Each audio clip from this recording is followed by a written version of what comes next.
प्रभु यीशु मसीह के सामर्थी नाम में आप सबों को जय मसीह की। आज के मनन का भाग हमने लिया है जो आपको मुझे मिलता है इफिसियों की किताब अध्याय 1 उसके 3 आयत लिखा है। हमारे प्रभु यीशु मसीह के परमेश्वर और पिता का धन्यवाद हो जिसने हमें मसीह में स्वर्गीय स्थानों में हर प्रकार की आत्मिक आशीषें दी है।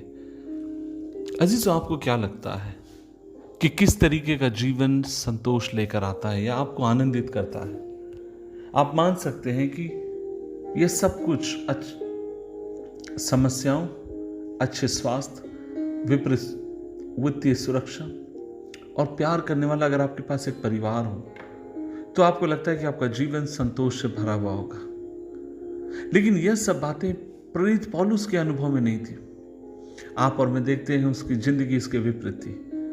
उसका जीवन खतरों से भरा हुआ था, अस्वीकृति से भरा हुआ था, व्यक्तिगत हमलों से भरा हुआ था। बार बार मसीह के नाम के निमित्त से मारा पीटा जाता, उसे कारावास में डाला जाता।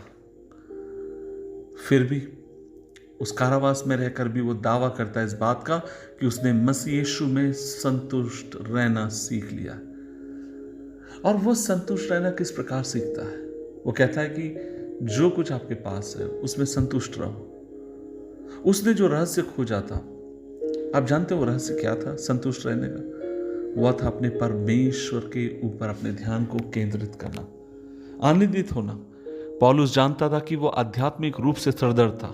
पौलुस जानता था कि मसीह में स्वर्गीय स्थानों की आध्यात्मिक आशीषों से परमेश्वर ने उसकी जिंदगी को मामूल किया है। और इन सब के बाद, इन सब के साथ वो अपने ध्यान को स्वर्गीय बातों की तरफ लगा के रखता है। अजीज, आज आपसे कहना चाहता हूं, संतोष पाना कठिन है और कई बार उसे रखना भी कठिन है। उसे हासिल करना भी कई बार बड़ा टेढ़ा मेढ़ा होता है। लेकिन आज मैं आपसे कहना चाहता हूं, संतोष पाया जा सकता है यदि अपने प्रभु के ऊपर आप और मैं अपनी नजरों को लगाते हैं। एक वचन जिसने मुझे बहुत आशीष दी, जो मुझे बहुत हिम्मत देता, बल देता है, और वो ये है, यहोवा को अपने सुख का मूल जान और तेरी मनोरथों को पूरा करेगा।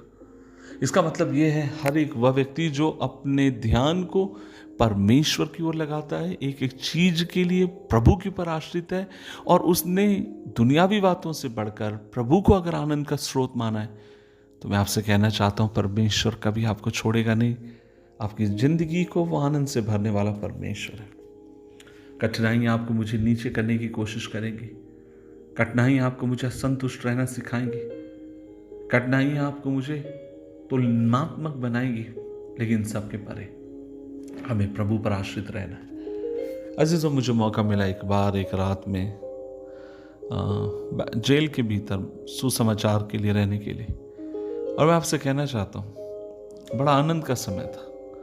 ऑफ कोर्स दूसरी तरफ प्रेशराइज किया जा रहा था, आरोप लगाए जा रहे थे छोटे छोटे, लेकिन एक चीज मैंने देखी और वो ये, इन सब के साथ प्रभु एक अगम्य शांति से मेरी जिंदगी को भरता है। उस रात न जाने ऐसे कितने मेरे मित्र हैं जिन्हें मारा गया, पीटा गया। ऐसे एक मित्र मेरे हैं जो बहुत घनिष्ठ है, जिन्हें मृतक समझकर छोड़ दिया गया। और मैंने कई बार उनसे पूछा कि जब आपको मारा पीटा जाता है, क्या आपको चोट नहीं लगी? उन्होंने कहा, पास्टर किशोर सच कहें, बिल्कुल नहीं। क्यों? क्योंकि उस समय हमारा ध्यान हमारे प्रभु के ऊपर था। आज मैं आपसे कहना चाहता हूं, हमें अपने ध्यान को सर्वशक्तिमान परमेश्वर और उसके क्रूस की तरफ लगाने की जरूरत है, ताकि वहां से आप शांति पाएं, में तसल्ली पाएं, प्रभु में बढ़ जाएं। दुआ करें, प्रभु जी धन्यवाद, अनुग्रह दे, दुनियावी चीजों से बढ़कर, बातों से बढ़कर हमारा आनंद का कारण तू हो, हमारी संतृप्ति का कारण भी तू हो। यीशु मसीह के नाम से मांगते हैं, आमीन, आमीन, आमीन।